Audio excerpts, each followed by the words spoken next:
All right, yo, what's good? So this is the Lowkey Podcast. This is episode number 1. I'm Lowkey Fish. This is my boy OD. He's gonna be here with me today, and we're just gonna shoot the shit for an hour. So yeah, let's start it off. So all right, let's get back to what we were talking about before we started recording. So, what is your opinion on carts?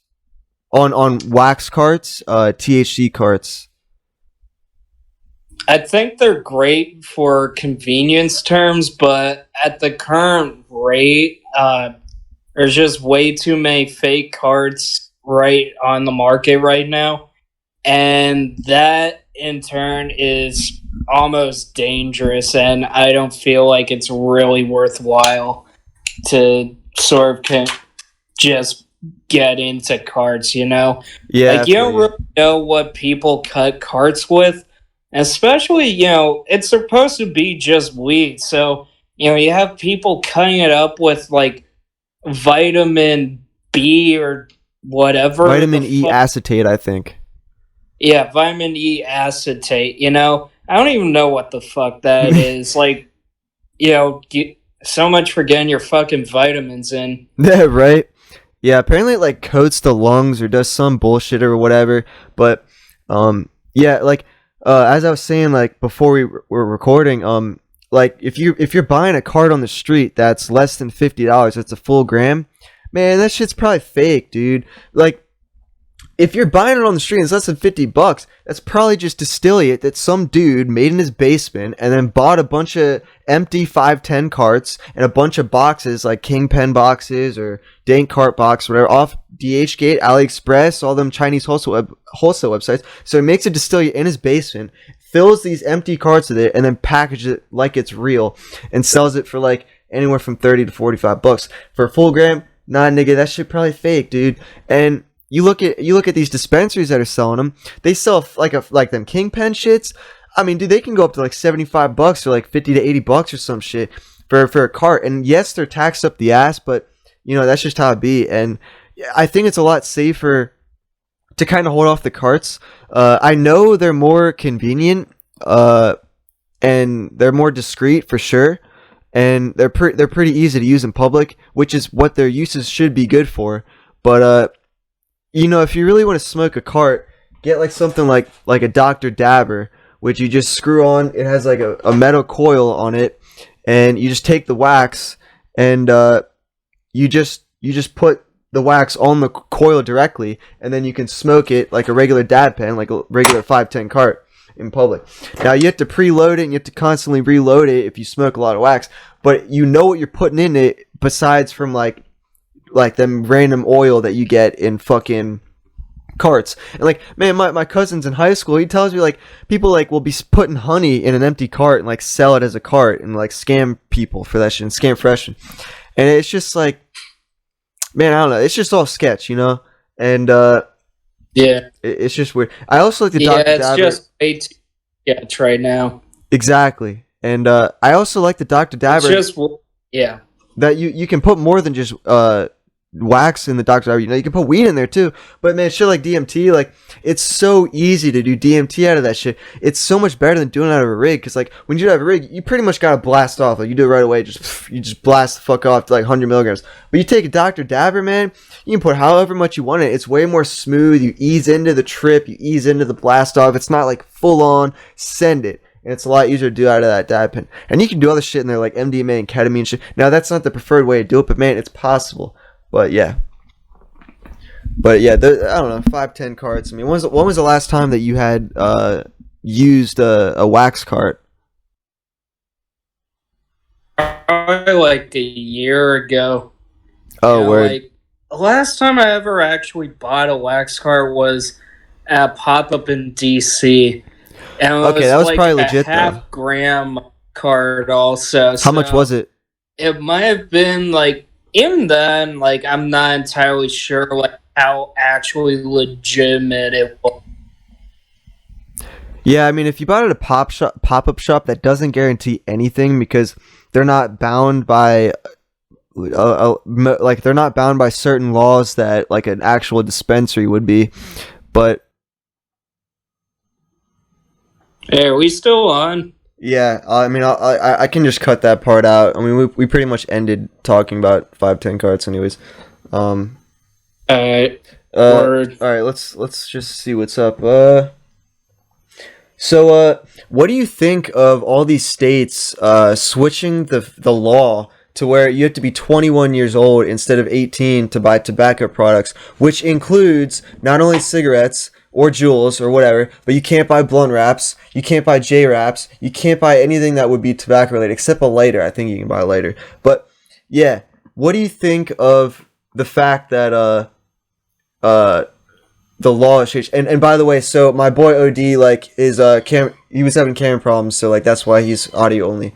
But yeah, so what's your opinion on having to be 21 now? Well, it's definitely bullshit for all the high school kids now.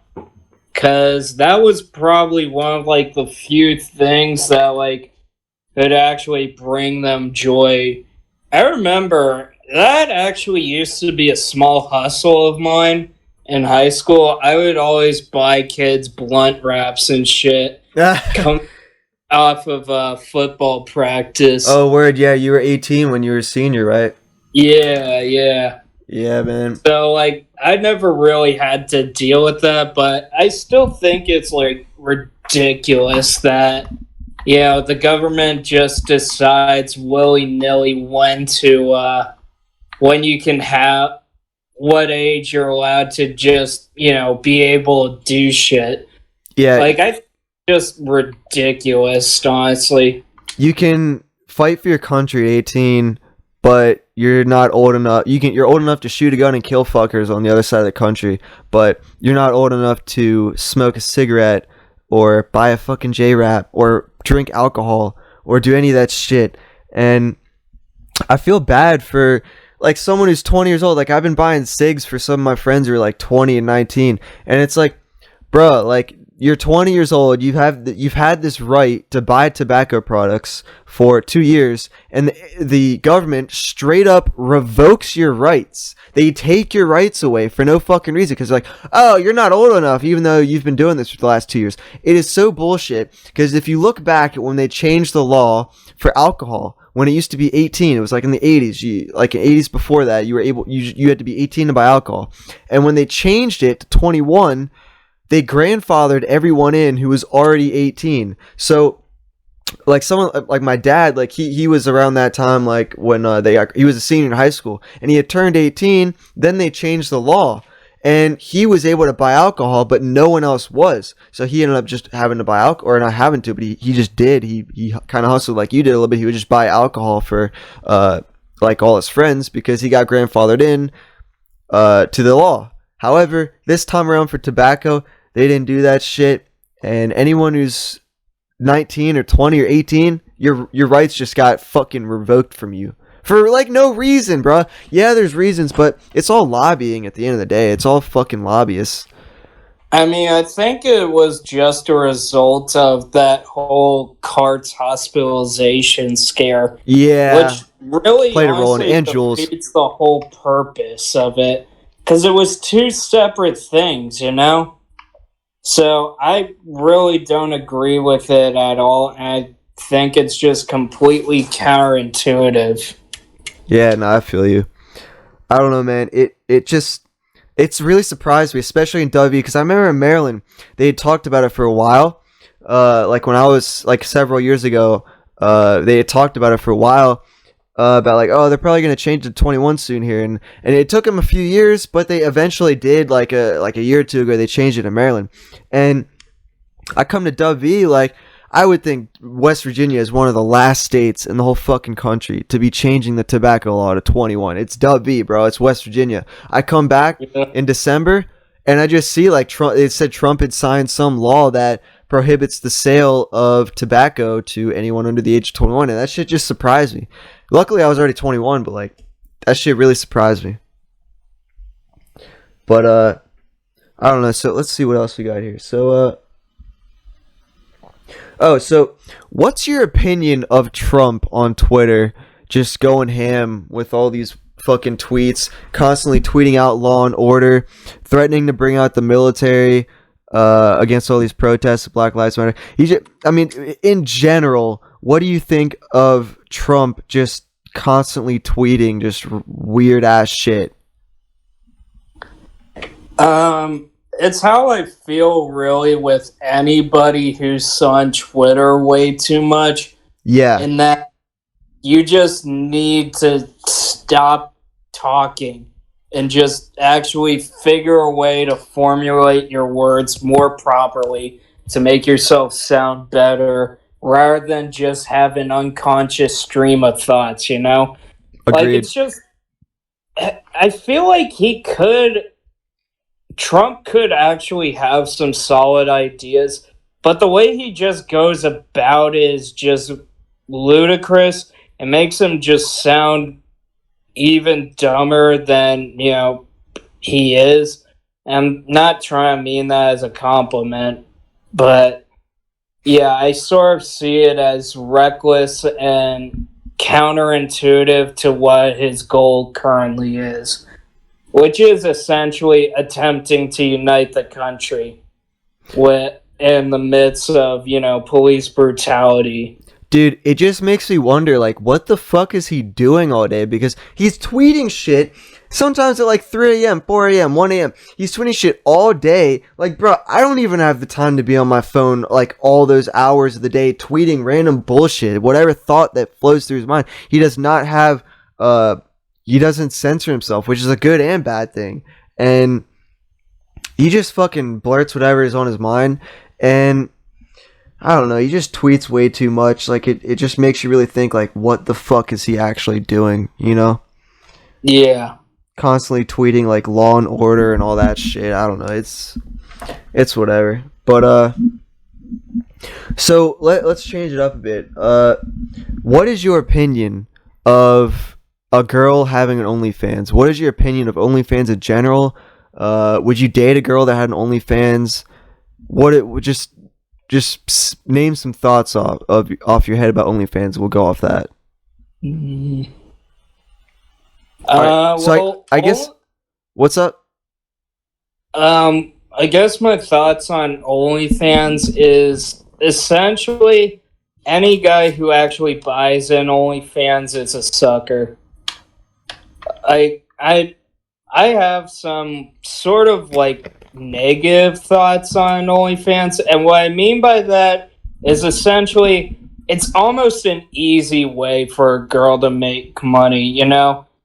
And I feel like it just feeds into men's almost pathetic need for sexual attention. That's a good way to put it. You know, just sort of the idea of an attractive girl giving them attention for money, you know. I don't agree with it. If a girl wants to do an OnlyFans, then honestly, good for her. But yeah, it's not me personally. I wouldn't really know actually how to feel about, you know, someone making an OnlyFans. Now, I mean, literally, if it's like gonna be like, you know, hey, like I do this more like for like, you know, homemade porn and whatnot, like we'll like make movies together, and like, you know, if I don't have my face in it, then sure, fuck it. You know, life's short. Do some stupid shit. But nah, I feel you, bro, on that. I feel like also like a lot of women, they get way too heavy into their heads over, you know, their societal status because of it. And it's like, really, like you probably put in at most 12, like 3 hours of work a week. You know, there's a lot of like, don't get me wrong, like there's a former acquaintance of both of ours, you know, like she's currently like, she has an OnlyFans. She's currently a pinup model down in Florida. Like her whole production is straight up professional, you know? Oh, I like, know, yeah. She pays photographers and everything. Like, it's a lot of man hours, a lot of editing, a lot of this, that, organization. But, there are also girls, they probably, it's like, it's only just from their own iPhones, and it only takes maybe at most like 5 hours a week until work time. It just, I don't know, it seems sort of cheap to me to do that. But I can understand why people think that it's almost like they're living on easy difficulty. But yeah, my opinion on it is like, man, a lot of these fucking simps and shit, like, that's their only way to get attention because they've fallen so deep in a hole that they don't think they can ever get a girl, that they feel like that's what they are. They're simps. And they feel like the only way they can get attention from these chicks is, from chicks in general, is to go on their OnlyFans and, buy these fucking pics. And some of them aren't even, a lot of them aren't even fully nude. That acquaintance that we know is not even fully nude. I don't think so, at least. And, I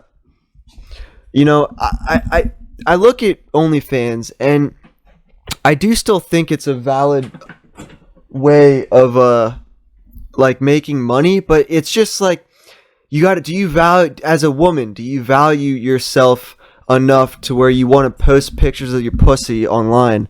Like, it's a route that I would take if I was a woman. If I was really desperate, I was really stupid. I'm not trying to insult anyone, but like, if I just had a really easy route to really easy money, I would do it.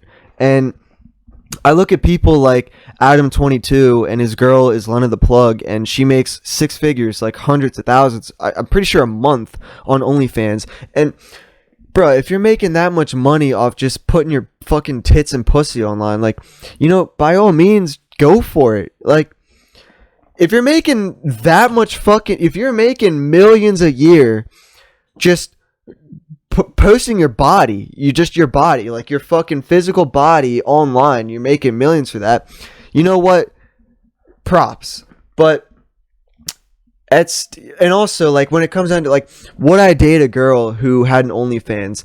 And it would really depend. That's what I would say. If they were making not shit, and if they were barely making anything, and they just put really raunchy pics out there, and they weren't making anything, and it was just kind of like whatever, I wouldn't support it. But if they're really making a good hustle, and they're making a shit ton of money, go for it, girl. Go for it. Like, do whatever floats your boat. Like, do whatever you want. Like, I respect anyone who has the confidence to do that, but at the same time, I don't know if I would like it if my girl did that, but I don't know. Yeah.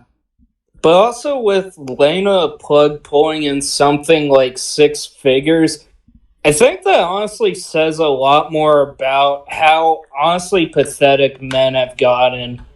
Yeah. Dude, you look at Japan, right? Now, first of all, you have a lot of those anime games that are like fake girlfriend. Like, you have a girlfriend, like an anime girlfriend, and like a lot of weird shit, like a lot of weird like anime games and shit. And I think it's because just they always are working, they don't have time, and it's so easy to get this girl. And then also, I think it's China, where because they had I don't think they have it anymore, but they had that rule where you could only have one child because they didn't want overpopulation. So they had it where you could only have one child, and because of that, the families would want to keep their family name in their family. So if they had a girl, they'd fucking kill it. They'd keep having a baby till they had a male. And because of that, over the years, there's way more males than there is females in China now. So now you have a disproportionate amount of men looking for women, who there's less women to go out to all these men. So it's almost like some of these men have to do this shit because there's not as many women out there. And I don't know. It just it makes sense why it is, but it's just like, I don't know. I would never pay for OnlyFans. I would never pay for porn in general. And I still don't really get that, but I think the appeal is that you get to pay for the specific girl that you want to see. But I mean, there's so many chicks on the internet. There's so many fish in the sea, like they say, you know? Yeah. No, and I agree with that logic, you know? Like, we're also at the point in time where, like, you know, it used to be a thing, like, where you'd have to actually pay for porn or at the very least, you know, pay to rent porn, but it's now become so easily accessible and free that there's really no point anymore.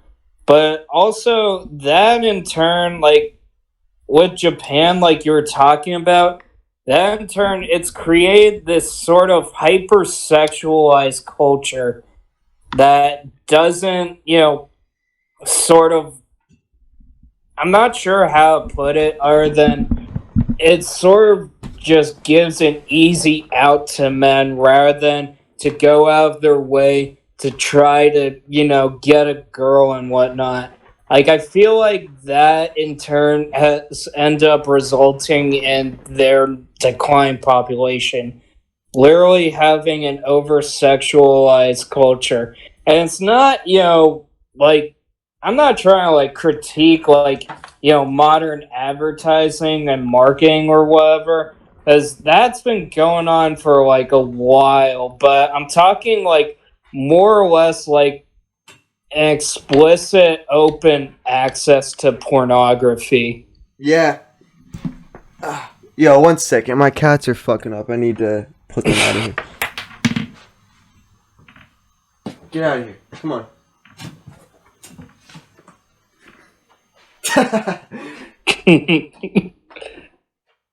Bye-bye.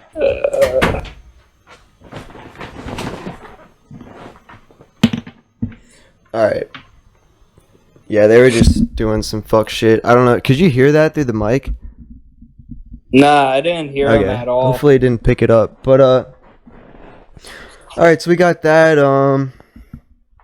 What else we got here? So, what do you think college life, because we both just graduated from WVU after 4 years, and we had access to the internet this entire time. How different do you think college life was 25 years ago when our parents went there? How different do you think it was then than it is now? Because we now have access to the internet, which is a game changer. It changes everything. Do you have any thoughts on that? Yeah, like, honestly, it's comparing times is really just comparing, like, you know, different. It's just so completely bizarre, you know, seeing how much more world access we currently have than all our parents have. You know, like, even, like, you know, my grandfather, like, he actually used to be a botanist at a university up in Wisconsin, and, like, he has, like, he even wrote, like, a whole book for his class, you know? But, like, that book in itself is only, like, maybe 50 pages, you know? It's got that old typewriter font and everything. Like, and just seeing, like, that compared to how I can literally just put in botany into Wikipedia and have, like, the equivalent of that book in less than 5 seconds is just mind-boggling. Yeah. So, I guess the way to put it is we are in such a much more connected age than our parents and grandparents ever could have hoped to be. And in doing so, we are literally so much more connected than, you know, anybody during that time could have ever even thought about. Yeah, bro. Yeah, and just also, like, I feel like also we end up, in our own way, we have some sort of, you know, communication downfalls.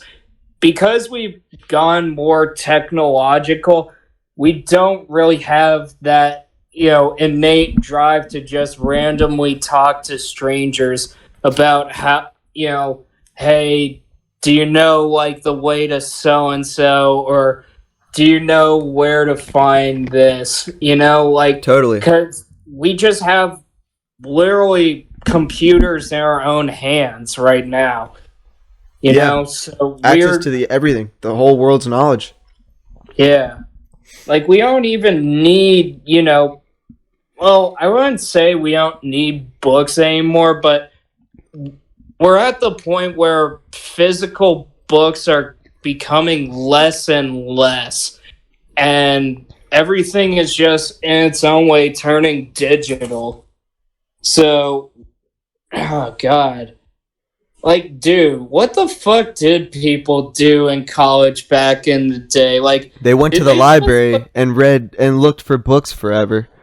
But not just that, dude. Like, for entertainment, like, did you really just watch what was on TV and that was that? Yeah, they barely had any channels too. Oh, jeez. Yeah, man. I think like my mom tells me that if she had internet access back in the day, she'd fucking ace her classes. And I think about it now, man. Like, shit. The last 4 semesters, like, I made an effort to get at least 1 to 3 online classes every semester. And, I mean, it really helped out. And a lot of these fucking classes, like, you take the quiz, you can get every fucking answer on Quizlet or on the internet as you're taking the quiz on eCampus or Blackboard or whatever it's on. And, yeah, like, it's so fucking easy. And man, when this quarantine started and they switched all the classes to online, it became way more easier. And it's just like, I don't know, man, online's so much better. Like, I mean, there's pros and cons. Like, I still like going to class. It gives me structure. Like, I feel like I have structure in my life when I get up and go to class and go there and learn. But it's just way more efficient to do it on my own time, do whatever I need to.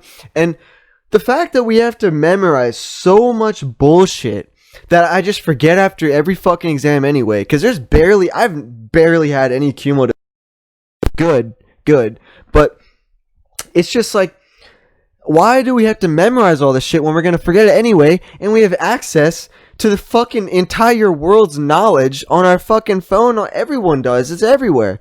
And, I always say, like, I still remember, like, in first grade, like, my teacher, we were doing math problems, and someone was like, why do we have to memorize, like, the multiples of 12 or some shit? And she's like, well, you're never going to be carrying around a calculator with you all the time, are you?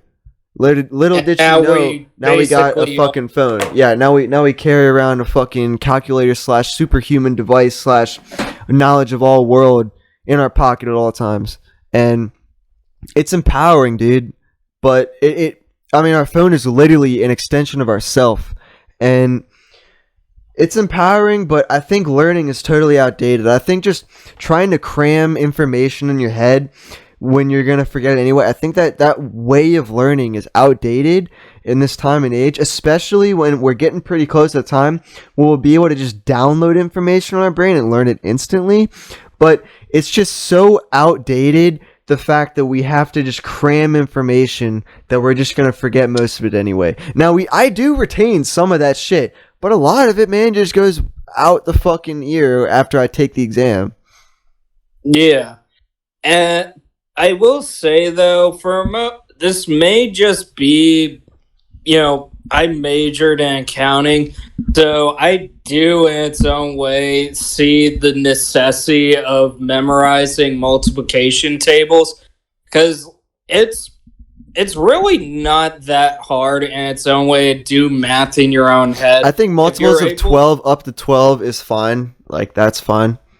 12 by 12 is 144. 120, 132, 144. Like, it's literally just counting in groups. Yeah. But yeah, like, I mean, also, like, even with, like, my own internship, it's a government internship, and I just have, security. I'm not going to disclose, but I'll give a hint. it shares the letters with the college football conference.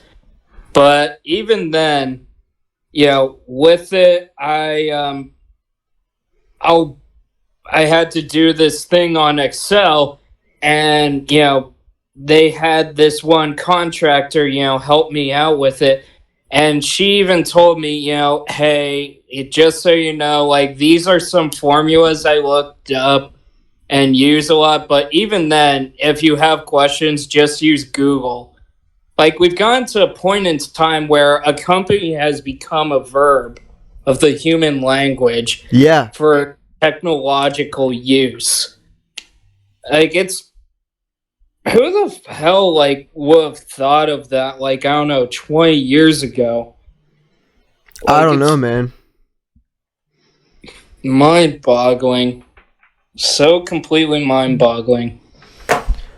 Yeah, I think the fact that, I mean, the internet really has changed the world altogether. But man, I don't know, dude.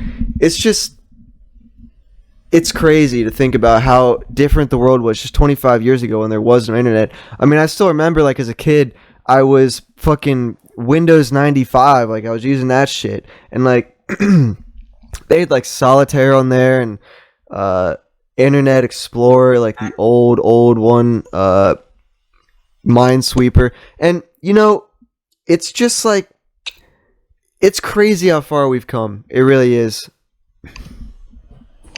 But it really, dude, like, damn, that we really are at the point in age where we have the world at our literal fingertips. And I don't think this was honestly, like, even thought of, like, all the way back when the internet was actually created. Like, you know how the internet was originally, made in the Pentagon itself as Was a it? way. Yeah, the real history of the internet was it was originally a computer system used to securely send files to and from workers within the Pentagon to not allow outside access to those files at all. And the DoD ended up realizing, wait, this might actually be really beneficial. Or with some people at the Pentagon also. They realized the potential it had. They decided to make it public. And here we are. Like, literally, it's the thing that connects the world even more than fucking treaties and whatnot. Like, as I don't know, you can go to Twitter, Reddit, 4chan, whatever. You can talk to someone from Azerbaijan, or Syria, or like anywhere in the world you want to. We just have so much access to whatever we want that it's just so bizarre to like comprehend as someone that, I don't know, maybe would have been my age around the time I was born. Like, even in the 90s, man, like, in the very, like, beginning age of, the internet, like, you had MySpace and whatnot, but who thought that we would be almost as streamlined as we are right now? Yeah. It's just, I mean, the world really is connected. And, I mean, even, like, these third world countries are getting access to this, like, smartphones and old phones and shit. Like, even just the third world countries are having access to the internet and shit. And it's revolutionizing this world, to be honest. So, let's see here. So, all right, here's a question. Are you scared more of deep sea or deep space? I can go first on this one. So, the deep sea, it does scare me a lot because there's a lot of shit that, I mean, we the ocean goes so far down. I mean, we still haven't discovered what the end of the ocean is. And I mean, there's some weird ass shit in there. There's that one immortal jellyfish. It does not die. It is immortal. It does, unless it's like eaten or some shit, but it does not die. And it lives in the deep sea, and where it's just pitch black. There's absolutely nothing. And it's a totally different life for those animals down there. But I would say I'm more scared of deep space, because deep space, there's a lot more unknown in space than there is whatever's on this earth in deep sea. And I mean, shit, dude, like, there's just so much stuff we don't know about space. I mean, you go up in there, it's like, what's saving you? Like, you got the ISS, the International Space Station, but like, it's just scary, man. I don't know if I'd be rather stuck in deep sea or deep space. Probably deep sea, just because I'm still on Earth, but I really don't know. Yeah, no, like, I think the common theme among those two is a fear of the unknown. Yeah. And we are at the point where, if I remember right, we actually know more about the surface of the moon than we do about what's at the bottom of the ocean. It's crazy to think about when you put it that way. I know. Like, we're really it's just, I don't really know how to feel about it. Because with the ocean, like, you know, you do in its own way, it's sort of harmonious that we have to essentially live with the ocean, you know? We're on this planet, we've conquered the surface, right? And we've managed to, you know, utilize the ocean for our own benefit. We've gotten salt out of it. We get fish out of it. We get, you know, resources and whatnot. But, you know, the fear of the unknown, there's still, like, lots of shit to be discovered. But with space, that is still much more unknown. You know, like, there's a lot. There's stuff that's beyond even our own human comprehension within space. Like, right now, we can't really comprehend, you know, time travel. We can only comprehend time travel as moving forward at the current rate we are going. You know, we can't move backwards. We can't move side to side. But there's a possibility that, you know, somewhere in this universe, they've already figured that out, you know? Like, it is sort of scary to think about that someone in their own way has more control over the universe than we do. And I guess bro. That's sort of where I stand in that deep space is scarier than the deep ocean. Yeah, and also, like, there could be fucking shit all around us that we can't even see. There could be fucking aliens all around us that we just can't sense or see or know that they're even there. And I don't know, man. Like, we may think that we're like the farthest technologically advanced people in the universe, but I just don't think that's true.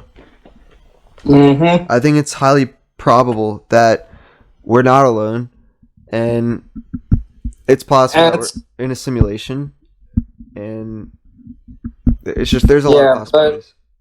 With deep sea also, like, there's a term for, I think agoraphobia is the term for an irrational fear of water, which is essentially where the deep sea fear comes from.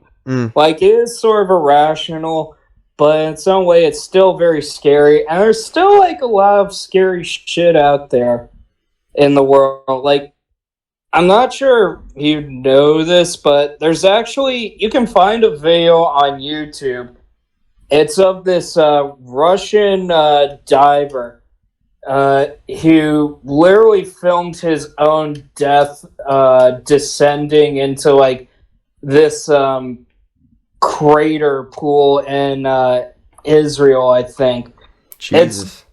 It's fucking insane. Like, you can literally, see him, like, struggling with, Air.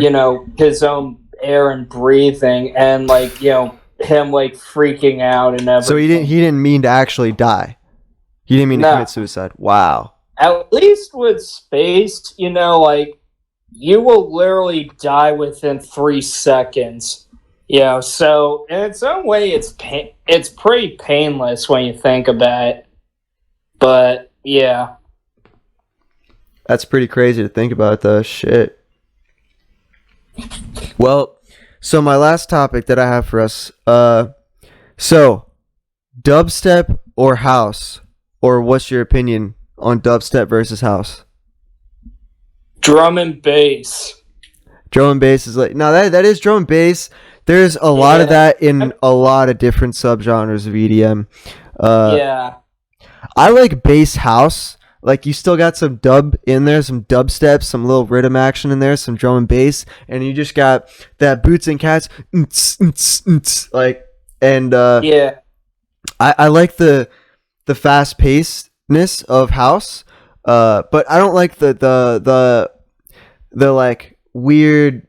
I like bass house because, like, the other house is like wah, wah, like those kind of sounds. Like, I'm not really into that kind of sounds. Like frat boy music, like frat boy EDM. It's not really for me. But I do like bass house, fast paced drum and bass house. Man, that shit is lit. I do love dubstep though. Dubstep kills. Dubstep is awesome. Like, at the end of the day, I'm always a fan of EDM, no matter what genre. Like, even weird ass shit like psytrance, hard style. The only shit I don't actually like is happy hardcore. Like, that is some happy hardcore. What's that? God. What's name an artist that makes that music? Said the Sky, maybe? Look up Lil Texas. Lil Texas? Who else? Name some shit. That's all I can really think of right now. Like, it's really a smaller genre of music. Does Nightmare make some of that shit? No. No. Nightmare is more trap, in my opinion. Okay. I like trap. I love techno. But I guess whether dubstep or house, I guess I'm more of a dubstep fan personally, because I've sort of just been around that music closer and gone more into it than house. But I'm still, a big, like, you have to respect, where, like, the roots come from. And dubstep is, in its own way, still rooted in house. It's just, a different percussion set and different timing, but there's still two fantastic genres. So at the end of the day, it's nobody's right or wrong. It's just, it is what it is. Yeah, no, I agree. I don't know, man. I just will always love dubstep. And I mean EDM in general, but dubstep always got nice in my heart. I love how Skrillex revolutionized that shit. But I don't know. Yo, so my boy's texting me. He's about to come pick me up. So we'll end this right here. This has been the Lowkey Podcast. This is the first episode ever. I'm Lowkey Fish. This is my boy OD. And yeah, I mean, hopefully we'll get shit in order, but this is just kind of, we're just stepping our feet in the water. So if you enjoyed it, hey man, thank you so much for anyone who watched this and shit. And we out. You got anything to say, Kieran? OD? Take care, y'all. Love. All right, yo. Peace.